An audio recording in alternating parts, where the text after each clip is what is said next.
Hello students, let's start the today's class with our topic climate and adaptation.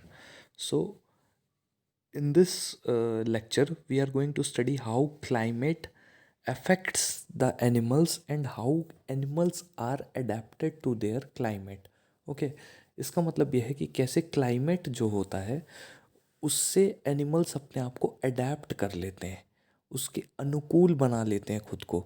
जैसे गर्मी होगी तो जानवर क्या करते हैं, छाँव में चले जाते हैं। सर्दी होगी तो जानवर धूप में चले जाते हैं। ओके, तो ऐसे कर कर के कुछ एडाप्टेशन होते हैं जिनके बारे में हम पढ़ेंगे। ओके, तो ये एडाप्टेशन सबसे पहले हम पढ़ेंगे पोलर रीजन में क्या होते हैं। ओके, फिर हम पढ़ेंगे ट्रॉपिकल रेन फॉरेस्ट में कैसे एडाप्टेशन होते हैं। ओके, तो ये सारे अडेप्टेशंस के बारे में हम पढ़ेंगे। तो पहला हम पोलर रीजन के बारे में पढ़ेंगे। ओके, तो मैं आपको रीड करके बताता जाऊंगा कि एनसीईआरटी में क्या लिखा हुआ है और एक एक लाइन को एक्सप्लेन करूंगा आपके लिए। ओके, तो चलिए स्टार्ट करते हैं आज का लेक्चर। Climate and adaptation. तो क्लाइमेट तो सब लोगों को पता ही है, मैं पिछले 2 लेक्चर से चीख चीख कर बोल रहा हूँ कि क्लाइमेट मतलब होता है 25 सालों तक किसी भी एरिया की वेदर कंडीशन को क्लाइमेट बोलते हैं। मतलब 25 साल तक हर साल ये देखा जाता है कि कितने महीने का सर्दी का सीज़न था, कितने महीने का गर्मी का सीज़न था, कितने महीने की बरसात थी। ओके, इंडिया में तो यही देखा जाता है कि क्या अगर 2001 में 4 महीने की गर्मी पड़ी है तो 2002, 2003, 2004, 2005 से लेकर अभी तक क्या 4 महीने ही गर्मी पड़ रही है। ओके, और अगर ऐसा है तो उस चीज़ के अकॉर्डिंग उस जगह का क्लाइमेट डिसाइड हो जाता है। ओके, जैसे इंडिया का क्लाइमेट है monsoonal type of climate. Okay, क्योंकि यहाँ ज़्यादातर बारिश होती रहती है, हरे भरे वन है और बहुत ज़्यादा बायोडाइवर्सिटी है, जंगली जानवरों और पेड़ पौधों की बहुत सारी प्रजातियाँ हैं। ओके, तो क्लाइमेट आप लोगों को पता है अब कि क्या होता है। क्लाइमेट होता है किसी भी जगह की, चाहे वो इंडिया हो, अफ्रीका हो, अमेरिका हो, ऑस्ट्रेलिया हो, किसी भी कंट्री की 25 सालों तक जो भी वेदर कंडीशंस होती हैं वो उसकी क्लाइमेट होती है। ओके, जैसे अगर मैं सहारा डेज़र्ट की बात करूं तो वहाँ पर पिछले 25 सालों का डेटा यही रहा है कि यहाँ पर ड्राई एंड मतलब ड्राई क्लाइमेट है कुल मिलाकर। तो जो डेज़र्ट है वहाँ का क्लाइमेट क्या हो गया, ड्राई। ओके, तो ये ड्राई पिछले 25 सालों तक हम देख रहे हैं कि पिछले 25 सालों से ड्राई है, इस वजह से इसको ड्राई बोल रहे हैं क्लाइमेट को। ओके, चलिए climate has a profound effect on all living organism. Climate का बहुत ही तगड़ा प्रभाव पड़ता है दूसरे लिविंग ऑर्गेनिजम्स पे। क्लाइमेट का क्या प्रभाव पड़ता है, अगर गर्मी है तो लिविंग थिंग्स क्या करते हैं, हम अपनी बात करें तो गर्मी है तो क्या करते हैं, घर के अंदर चले जाते हैं, एसी ऑन कर लेते हैं, कूलर ऑन कर लेते हैं। ओके, ताकि हमारी बॉडी का टेम्परेचर जो है वो नॉर्मल आ सके। ओके, उसी तरह अगर मैं ये बोलूँ कि सर्दी है तो सर्दियों में हम क्या करते हैं, हम धूप की तरफ भागते हैं ताकि हमारी बॉडी थोड़ा गर्म हो सके। ओके, ताकि हमारी बॉडी का टेम्परेचर थोड़ा बढ़ सके। ओके, तो ये सारी चीज़ें क्या है, ये अडेप्टेशन कहलाता है। मतलब जो जैसी परिस्थिति सामने आई उसके अकॉर्डिंग ढल गए। Okay, animals are adapted to survive in the conditions in which they live. Animals जो हैं वो अडेप्ट कर लेते हैं खुद को उस कंडीशन के अकॉर्डिंग जिसमें वो रह रहे होते हैं। ओके, अगर वो सर्दियों में रह रहे होते हैं तो सर्दियों के अकॉर्डिंग अपने आप को अडेप्ट कर लेते हैं, अगर गर्मियों में रह रहे होते हैं तो गर्मियों के अकॉर्डिंग अपने आप को अडेप्ट कर लेते हैं। ओके, तो animals living in very cold and hot climate must possess special features to protect themselves. जो बहुत ही ठंडे और बहुत ही गर्म इलाकों में रहने वाले जानवर होते हैं वो उनके बॉडी में कुछ स्पेशल फीचर डेवलप हो जाते हैं। मतलब ऐसी चीज़ें डेवलप हो जाती हैं जो उन एनिमल्स की बॉडी को सर्वाइव करने में मदद करती है। ओके, जैसे हम पोलर बियर की बात करें तो पोलर बियर जो भालू होता है वो बर्फीले इलाकों में होता है, बहुत ही ठंडी जगहों में होता है, जहाँ सालों साल तक बर्फ़ जमी रहती है। जैसे एंटार्क्टिका हो गया, एंटार्क्टिका में पूरे साल बर्फ़ जमी रहती है। वहाँ टेम्परेचर कभी कभी माइनस में चला जाता है, -37 डिग्री तक चला जाता है। तो आप सोच सकते हैं इतने कम टेम्परेचर में, 0 डिग्री में तो बर्फ़ ही जम जाती है, तो 0 से -37 आप सोच सकते हैं कितना कम टेम्परेचर होता है। तो इस टेम्परेचर में कैसे कोई एनिमल सरवाइव कर सकता है? बट पोलर बियर, पेंगुइन वगैरह सरवाइव करते हैं। पोलर बियर के शरीर में इतनी मोटी फैट की लेयर होती है और उनकी स्किन भी इतनी मोटी होती है कि उनकी स्किन के अंदर ठंड जो है वो नहीं घुस पाती। ओके, या उन पोलर बियर को सर्दियों का पता ज़्यादा नहीं चलता है। Okay, animals living in very cold and hot climate must possess special features to protect themselves against the extreme cold or heat. Animals जो कि बहुत ज़्यादा ठंडे या बहुत ज़्यादा गर्म इलाकों में रहते हैं, उनकी बॉडी में कुछ स्पेशल फीचर्स डेवलप हो जाते हैं जो उनको बहुत ज़्यादा गर्मी या बहुत ज़्यादा ठंडी से बचाती है। ओके, तो उनकी बॉडी में कुछ ऐसी चीज़ें डेवलप हो जाती हैं जो उन एनिमल्स को बहुत ज़्यादा गर्मी या बहुत ज़्यादा ठंडी से बचाती है।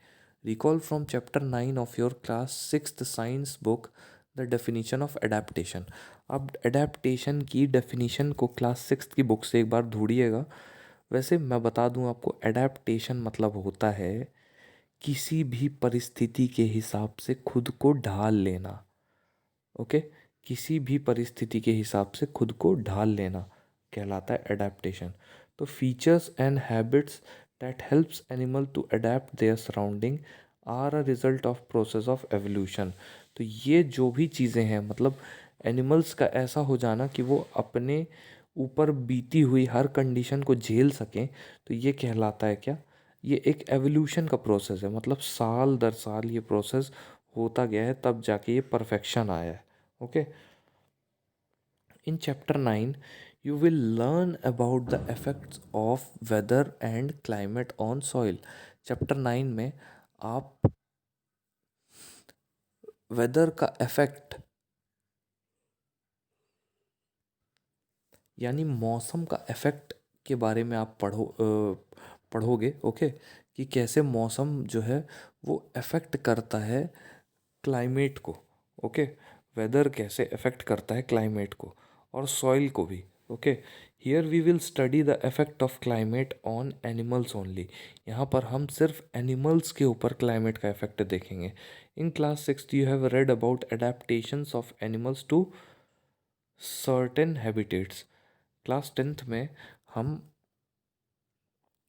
जानवरों के एडेप्टेशन की बात करेंगे कि कैसे जानवर जो हैं वो अपने आप को अडेप्ट कर लेते हैं कुछ सर्टेन हैबिटेट्स के लिए। Okay, as examples of adaptation of animals to climatic condition we discuss only animals living in polar regions. तो हम कुछ एनिमल्स के एग्जाम्पल लेंगे जो एनिमल्स पोलर रीजन में रहते हैं और ट्रॉपिकल रेन फॉरेस्ट में रहते हैं। तो हम दो कंडीशन आज पढ़ेंगे एडेप्टेशन की। एक उन जानवरों की कंडीशन पढ़ेंगे जो पोलर रीजन में रह रहे हैं, और दूसरी उन जानवरों की कंडीशन पढ़ेंगे जो ट्रॉपिकल रेन फॉरेस्ट में रह रहे हैं। ट्रॉपिकल रेन फॉरेस्ट मतलब क्या होता है? इक्वेटर जो होता है, आपने इक्वेटर अगर पढ़ा होगा, 6th क्लास में पढ़ा है आपने इक्वेटर। तो इक्वेटर क्या होता है? अर्थ के सेंटर से जो लाइन जाती है वो कहलाता है इक्वेटर। ओके, अर्थ को जो दो पार्ट में, नॉर्दर्न हेमिस्फीयर और सदर्न हेमिस्फीयर में जो लाइन डिवाइड करती है वो कहलाता है इक्वेटर। ओके, तो इक्वेटर के 23.5 डिग्री नॉर्थ और 23.5 डिग्री साउथ, इसके बीच का जो एरिया होता है वो ट्रॉपिकल एरिया कहलाता है। तो उधर पे जो रेन फॉरेस्ट पाए जाते हैं वो कहलाते हैं ट्रॉपिकल रेन फॉरेस्ट। मतलब सीधी बात में बोलूँ तो साउथ में केरला, कर्नाटका, ओके, तमिलनाडु वगैरह में जो फॉरेस्ट मिलते हैं वो कहलाते हैं ट्रॉपिकल रेन फॉरेस्ट। ओके, तो आई होप आप लोगों को ट्रॉपिकल रेन फॉरेस्ट क्लियर हो गया होगा क्या होता है। As the name suggest the polar regions are situated near the poles. अब नाम ही पोलर रीजन है, तो अर्थ में दो पोल होते हैं, नॉर्थ पोल और साउथ पोल। तो जो पोलर रीजन्स हैं वो भी या तो फिर नॉर्थ पोल में होंगे यानी आर्कटिक सर्कल में होंगे, और या साउथ पोल में होंगे यानी एंटार्कटिक सर्कल में होंगे। Okay, some well known countries that belong to polar region are Canada, Greenland, Iceland, Norway, Sweden, Finland, Alaska, Siberian area. Okay, तो ये सारी ऐसी जगह हैं जो पोलर रीजन के अंतर्गत आती हैं। मतलब अगर किसी जगह को पोलर एरिया बोलें तो पोल्स के अंदर ये सारे कंट्रीज आ जाएंगे। क्या क्या? Canada, Greenland, Iceland, Norway, Sweden, Finland, Alaska और Siberian Russia.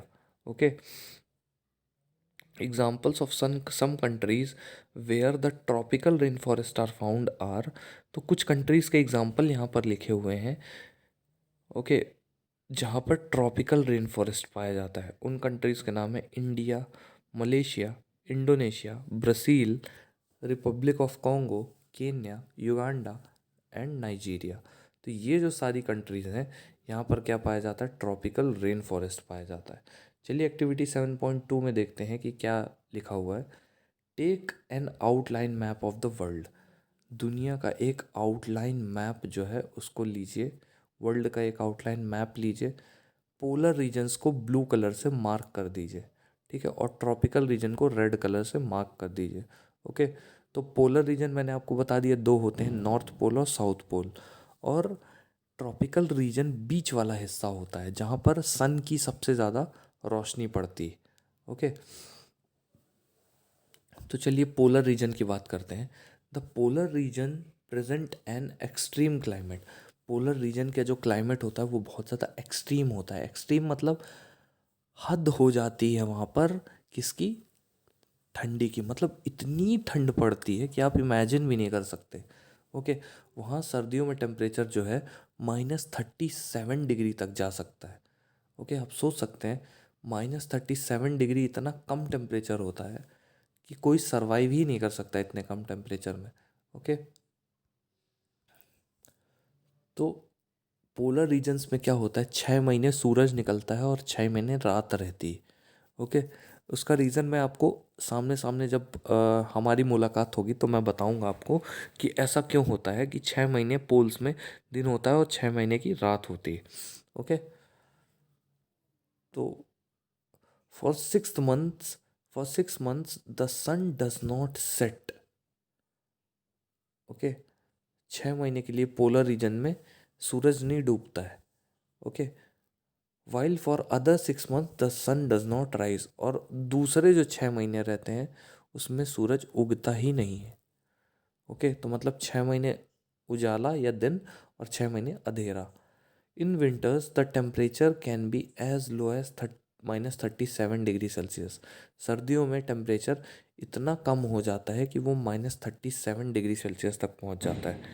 Animals living there have adapted to these severe conditions. अब वहाँ पर जो जानवर रह रहे हैं वो इन कंडीशंस को अडेप्ट कर चुके हैं। अडेप्ट करने का मतलब क्या है? इन कंडीशंस से वो सामना कर चुके हैं, ठीक है, वो अब ऐसी कंडीशंस को झेल सकेंगे। तो let us see how they are adapted by considering an example of polar bears and penguins. चलिए हम पोलर बियर्स और पेंगुइन का एग्जांपल लेके ये समझते हैं कि कैसे एनिमल्स जो हैं वो अडेप्ट कर चुके हैं अपने इन्वायरमेंट में। ओके, या पोल्स में। Polar bears have white fur so that they are not easily visible in snowy background. Polar bears के पास सफ़ेद चमड़ी होती है, सफ़ेद फर होती है। उस फर की थिकनेस इतनी होती है कि वो उसकी बॉडी जो है आराम से प्रोटेक्ट रह सकती है पोलर बियर। ओके, तो पोलर बियर का शरीर बना ही इस तरह से है कि वो बहुत ही कम टेम्परेचर झेल सके। अगर पोलर बियर को हम नॉर्मल टेम्परेचर यानी अपने शहर में ले आएंगे तो वो मर जाएगा, वो सरवाइव नहीं कर पाएगा, क्योंकि पोलर बियर की बॉडी ऐसी है कि उसको ज़्यादा से ज़्यादा उसकी बॉडी में फैट है। ओके, तो जो पोलर बियर की बॉडी है वो ऐसी है कि उसमें बहुत सारा फैट होता है। वो फैट इंसुलेटर का काम करता है। इंसुलेटर मतलब ऐसी कोई चीज़ जिससे हमें सर्दी नहीं लगती। जैसे हम सर्दियों में इनर पहनते हैं तो इनर एक तरह का इंसुलेटर है। तो उसी तरह ये जो पोलर बियर होते हैं ये इतने वजनी, इतने बड़े जानवर होते हैं कि इनकी जो स्किन होती है वो प्रोटेक्ट करती है पूरी बॉडी को। ओके, तो polar bears have white fur. Polar bears के पास सफ़ेद फर होता है so that they are not easily visible in the snowy white background. उनके पास सफ़ेद क्यों होता है, सफ़ेद फर या सफ़ेद चमड़ी क्यों होती है उनकी, ताकि वो आसानी से अपने शिकारियों से या फिर अपने शिकार से छुप कर रह सके। ओके, अगर पोलर बियर का कोई और कलर होता तो सफ़ेद सफ़ेद बर्फ़ के बीच में वो अलग से दिखता। अगर ब्लैक कलर का होता तो अलग से समझ में आ जाता कोई जानवर है, तो उसको खतरा हो जाता। बट जो पोलर बियर्स हैं वो, उनकी स्किन वाइट होती है, पूरी वाइट बर्फ़ जैसी, तो वो बर्फ़ में आसानी से छुप के रहते हैं। ओके, उनको कोई देख नहीं पाता है आसानी से। ओके, तो polar bears have white fur so that they are not easily visible in the snowy white background. Polar bear जो होता है उसके पास सफ़ेद फर होता है। Okay, so that they are not easily available easily visible in the snowy white background. वो white fur क्यों होता है, ताकि वो आसानी से हमें दिख ना पाए, आसानी से छुप जाए बर्फ़ के बीच में। Okay, it protects them from their predators.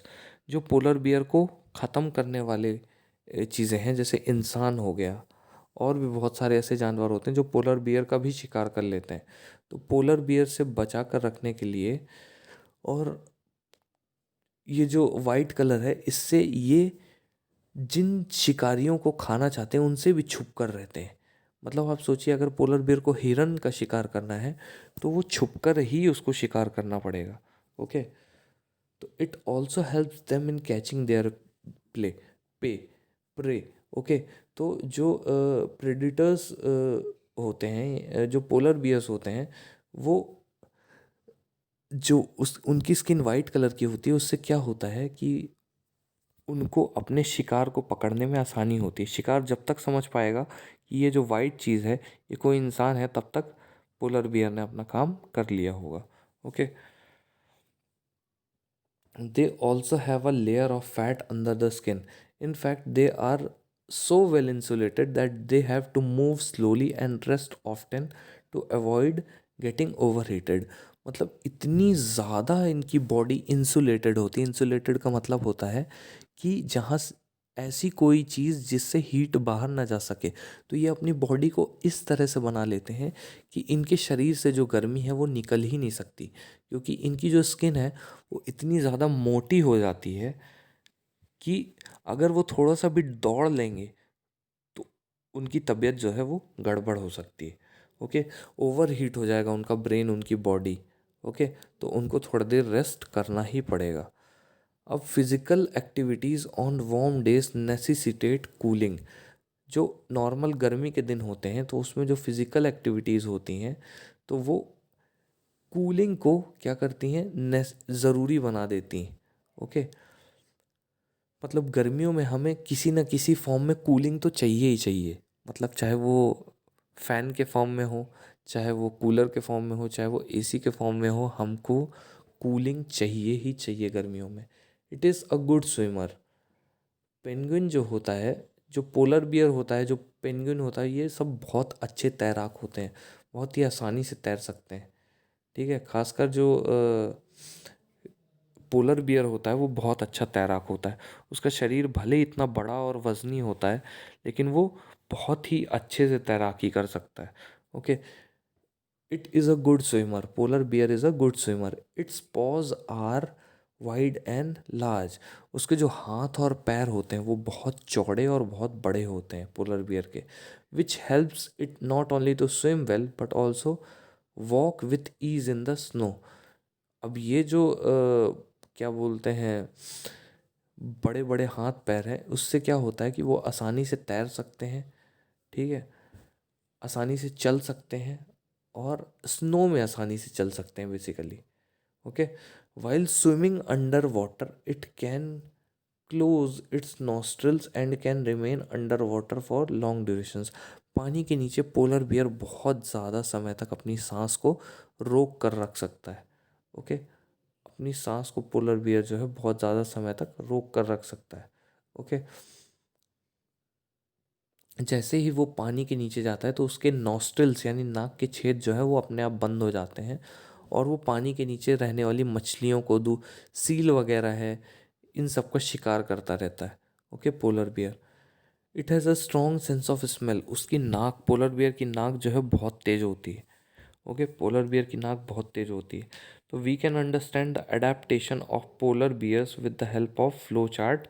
यहाँ पर चलिए देखते हैं, ये पोलर बियर है। अगर आपने कभी देखा नहीं हो तो अभी देख लीजिए, ये एक पोलर बियर है। ओके, तो इस पोलर बियर के साथ क्या किया जा रहा है ये हम देखते हैं। ओके, सबसे पहले its predators and prey are unable to see it. उसके जो फर का वाइट कलर है, तो प्रेडिटर्स यानी शिकारी जो होते हैं इसके, या तो फिर ये जिनका शिकार करना चाहते हैं जो इनके प्रे होते हैं, तो प्रेडिटर्स और प्रे दोनों को ये पोलर बियर नहीं नज़र आते हैं। ओके, ये सबसे बड़ा एडवांटेज हो जाता है। अब दूसरा, the white fur is not easily visible in the snowy white background. ये भी स्वाभाविक सी बात है कि जो इनकी जो सफ़ेद चमड़ी होती है, जो सफ़ेद चमड़ी होती है वो आसानी से विजिबल नहीं होती। ओके, इनकी जो सफ़ेद चमड़ी होती है वो आसानी से विजिबल जो है, मतलब ये पोलर बियर कुल मिलाकर बर्फ़ के बीच में पोलर बियर को ढूंढना बहुत मुश्किल है। Okay, it has a very strong sense of smell. इनकी सूंघने की शक्ति इतनी तेज़ होती है कि ये पानी के नीचे पता लगा लेते हैं कि कौन सा जानवर जा रहा है अभी। Okay, it helps the it helps the bear to locate the and catch its prey. तो ये जो स्मेल का सेंस है यानी खुशबू आ जाना पोलर बियर को, इससे ये क्या होता है, अपने शिकार को ढूंढ सकता है। ओके, अपने शिकार की खुशबू से उसका पीछा कर सकता है। ओके, अब तीसरा है, it it has long curved and sharp clause. इसके पास लंबे, नुकीले या धारदार और कर्व्ड जो है वो क्लॉज हैं। Okay, these help it to walk on ice. तो ये जो बड़े बड़े पंजे हैं, बड़े बड़े इनके हाथ पैर होते हैं पोलर बेयर के, उससे वो आसानी से बर्फ़ में चल फिर सकते हैं। ठीक है, like polar bears penguins are also good swimmers. Polar bears की तरह ही पेंगुइन्स जो होते हैं वो बहुत ही अच्छे स्विमर होते हैं, बहुत ही अच्छे तैराक होते हैं। ओके, पोलर बियर भी बहुत अच्छे तैराक होते हैं, ये पेंगुइन भी बहुत अच्छे तैराक होते हैं। Their bodies are streamlined. इनकी बॉडी लंबी होती है और इनके फीट में, इनके पंजों में वेब होते हैं। वेब मतलब जाल। जैसे आपने कभी बत्तख के पंजे देखे होंगे तो उसका वेब्ड फीट कहलाता है। तो उसी प्रकार ये जो क्या बोलते हैं, पेंगुइन होते हैं, इनके भी फीट जो होते हैं ये वेब्ड होते हैं। Okay, other animals living in the polar regions are many types of fishes, musk, oxen, reindeers, foxes, seals, whales and birds. तो दूसरे एनिमल्स जो पोलर रीजन में रहते हैं, तो आप देख सकते हैं सिर्फ इतने ही एनिमल हैं जो पोलर रीजन में रहते हैं। अगर मैं आपको बोल देता कि name the animals which live in India, तो अगर आप उसको गूगल भी करते तो लाखों करोड़ों जानवर निकलते। ओके, तो उसी तरह